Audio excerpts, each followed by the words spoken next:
Welcome to the Made for Money podcast, where feminine wisdom meets financial power.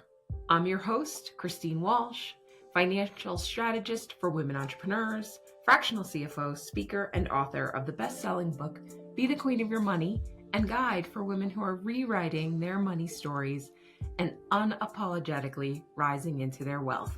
Let's do this. Hey, welcome back to Made for Money. I am so glad you're here. And today we are talking about money and self-expression, a portal to the fully expressed. And I'm just so excited to get into this because the thing that I share most often when I am speaking, when I am working with clients, is to have us all understand that we all have a money story. Every single one of us. And you heard mine actually in episode 2, and we'll link that in the show notes below so that you can go back to it if you missed it. It's my story. It's pretty profound when I think back to the story and to where I was and where I came from and where I am right now. When I think of my story, as well as all the stories I've heard, and we all have one, like I said, I think of that quote by Brene Brown that says, owning our money story. I inserted the word money. Well, it is that. Owning our story and loving ourselves through that process is the bravest thing that we will ever do. We all have a story. We all have a money story. So today on Made for Money, I talk about how owning our money story, healing our money story through that paves the way to our fullest self-expression. And a concept that most consider unsafe, but unlocks the door to healing your money story and stepping into your true financial freedom. So let's get into it. Money as a portal to your full expression. And if you didn't know, that is what we have been put on this gorgeous earth for, to walk in our fullest expression. We are really, the universe's desire is for us to be walking into our fullest expression. And that obviously gets a little bit mired down or tamped down as we grow up. And it's totally normal. It happens for all of us. However, right now, we be needing the women to walk in our fully expressed selves, fully sovereign selves, if we're really going to get into the next evolution of humanity. We really need to be walking in our fullest expression of self. And that's not a performative thing. That's actually a very sovereign thing. And so we'll talk about that today. So let me break it down. And what I want to start with is, without waiting, without having you to go through, 15 minutes of this thing, without me talking about it, really the secret to owning your money story. And the core of it is owning what I consider this dirty word of money, one that may denote shame, one that denotes perhaps risk, that may evoke greed. No, it's not budget. Sometimes I hear that's the dirty word of money, but it's desire. Yeah, desire. So desire as in the sense of wanting more. And desire is a language, is a sense that most women, including myself, were never taught to speak. Particularly, even more so, desire for money. And if you were like me, I learned to shrink it, to soften it, to spiritually bypass it, to make it palatable, maybe even demonize it and abandon it. There was definitely a numbness to my desire. And desire has a lot of different connotations. So just generally speaking, the idea of longing, the idea of wanting more than perhaps was normal or was acceptable. So when women stopped wanting that boldness, that free expression because we had to, or we were taught to, or we were told to, or we were never really shown another way, we in those moments actually suppressed our self-expression. I would imagine you, just like me, hearing phrases like, you don't need that, or be grateful for what you have, or one of my faves, which is be realistic. Ugh. There's so many. There's so many. And consider ones that you might have heard growing up that showed you that wanting more was unsafe, it wasn't right, it was greedy, and that expressing what you want would perhaps even kick you out of the family tribe, if you will. So that this idea around desire is dangerous. You can want, but you can't want too much. You can express, but don't express too loudly. You can succeed, but only in the ways that make the rest of us all feel comfortable. So when we have these kind of imprints looking at money, we definitely will start to pull in this idea of shame, of greed, of excess. Wanting more money as a desire, it just isn't suitable, particularly for women, even more so. So what I'll share often, as many listeners have heard, is we're in this relationship with money, and we're in it for the lifetime. Not many other things that we're in relationship with that's going to last as long as money. There's time and relationship with ourselves. So we might want to, that's why you're probably here, is to look at that. We're in relationship with this idea around money, and money is actually only a reflector. It's a mirror. And it's not, this is very important for us all to understand, it's not reflecting your worth, but it is reflecting every single place that you have abandoned your own desire. And the thing with desire is it doesn't go away.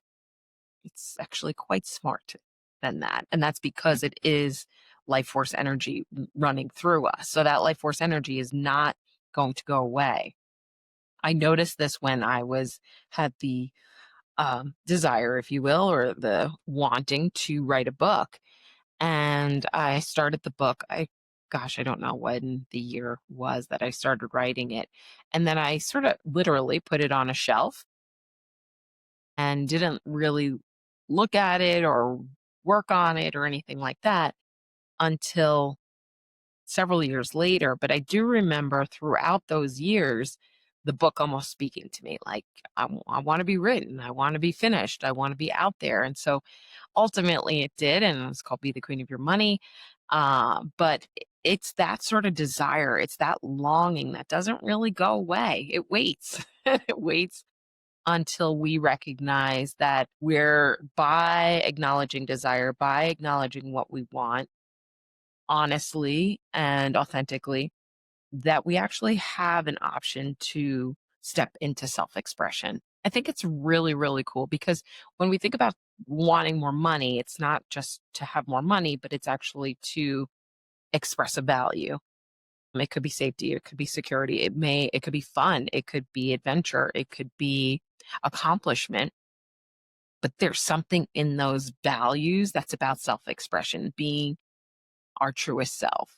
So when we recognize that self-expression being tamped down, we're usually often doing it through money. We can be doing it through lots of different ways, but the one that we're speaking about here is around money. And so we get to choose something different here, something more. And that's the invitation today, is beyond what money can buy.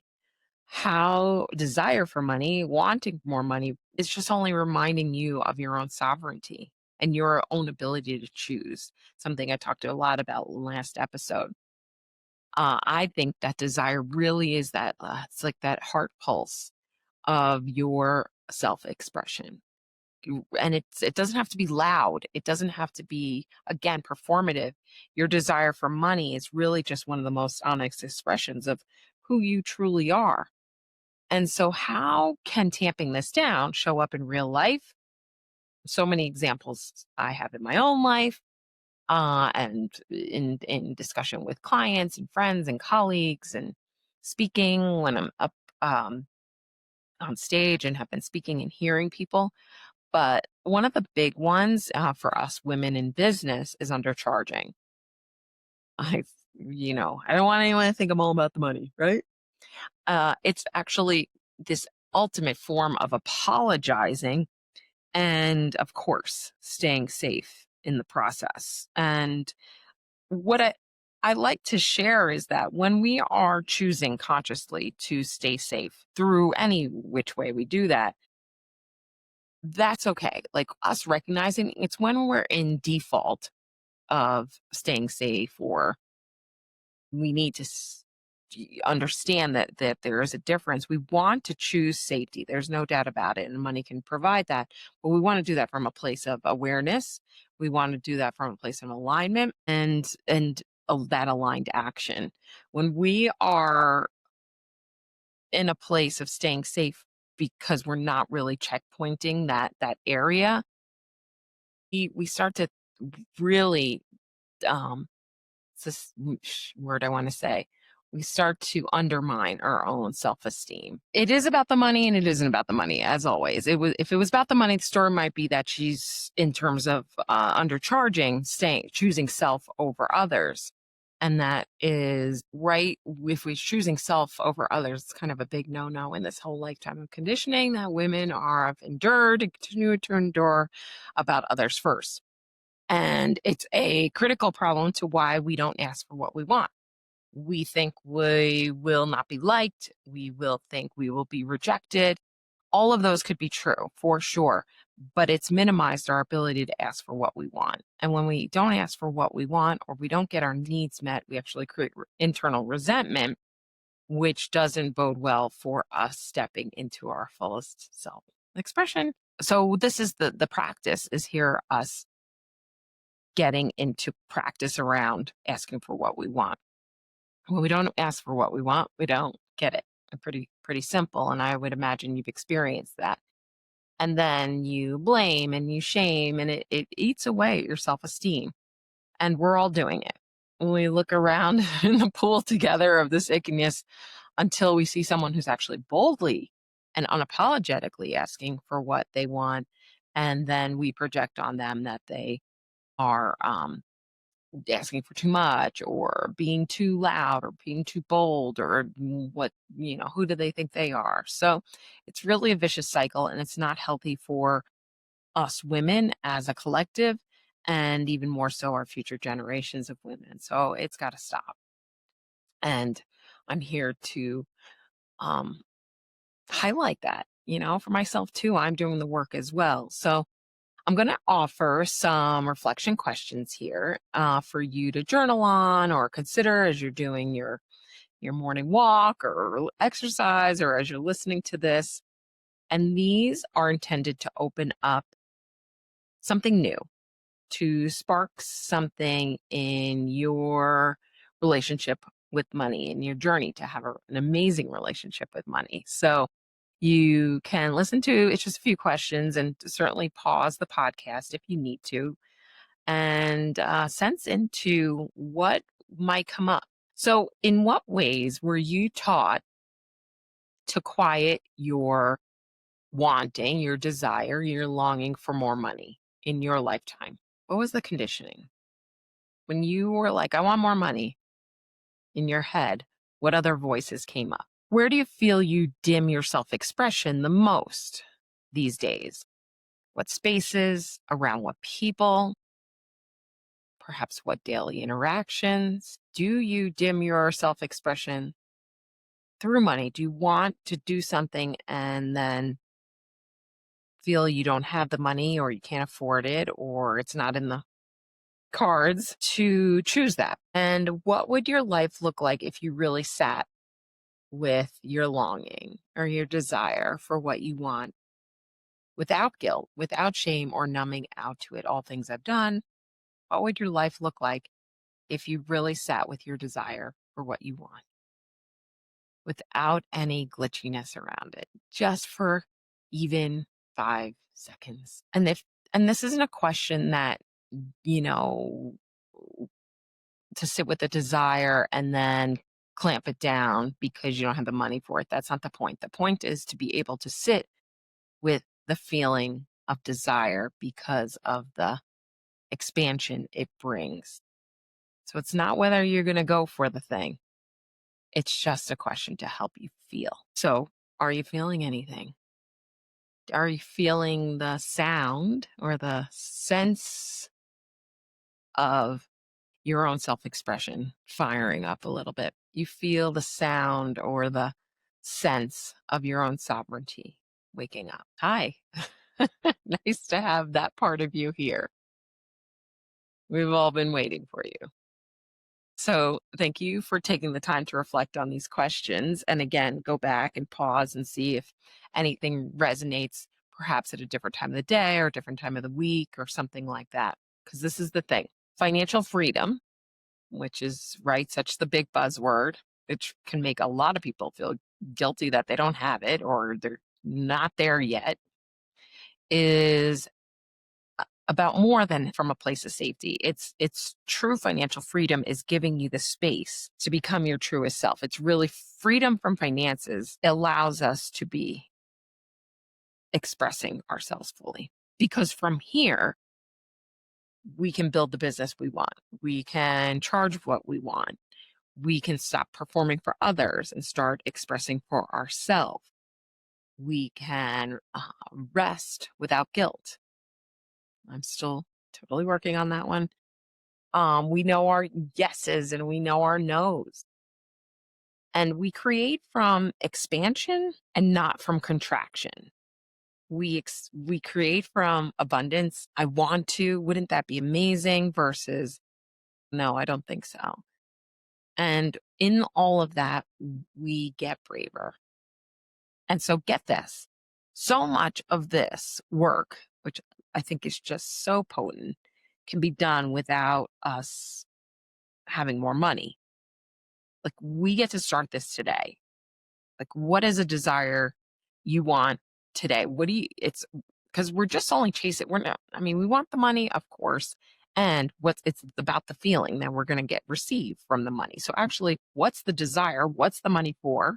Pinpoint that, and then deep dive into the feeling that that desire would bring.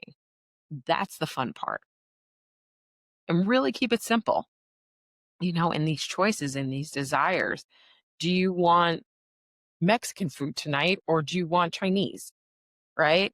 Do you want to go to that networking group next week and meet a lot of people, or do you want to stay home and take a bath and read?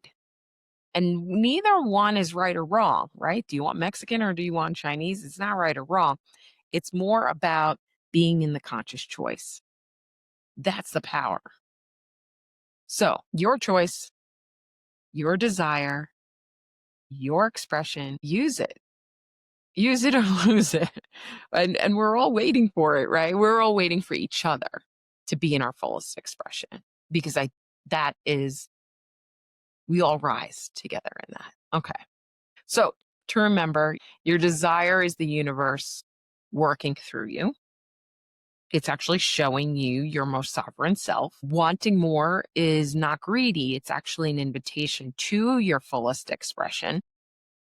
And every time you choose yourself from a financial perspective, a part of you comes back home, like a part of you that was absolved to someone else or power was given to someone else. When we choose ourselves from a financial perspective, that part of us comes back to us. So when you honor a desire this week and the feeling of that, and you will remember that your courage will be there and it'll be strengthening beyond scarcity. And this is how your money story heals in quantum leaps. You don't have to wait to be financially free, to be financially and fully expressed. You get to choose now. So it's exciting to consider. And you all, including myself, in this field together, we're letting this be the week we ask for what we really want in big ways and small ways. Whatever that practice needs to be, you get to choose. I leave that to you. So if this episode stirred something in you, you're welcome. But I would love to hear if you felt desire rising, even if it's scary, even if it doesn't feel comfortable. That's okay. I'm here holding that with you because I know that feeling as well. And I want to hear from you. So if you want to, certainly comment, Send me a DM. Tell me the one place that you would love to desire more specifically, and let's hold that together. All right. So next week, we're diving into what's missing from your manifestation practice now that we know something we want to create. And let's get real into it. All right. Bye for now, my sovereign beings. You are so made for money. And I will see you on the next podcast. Bye for now.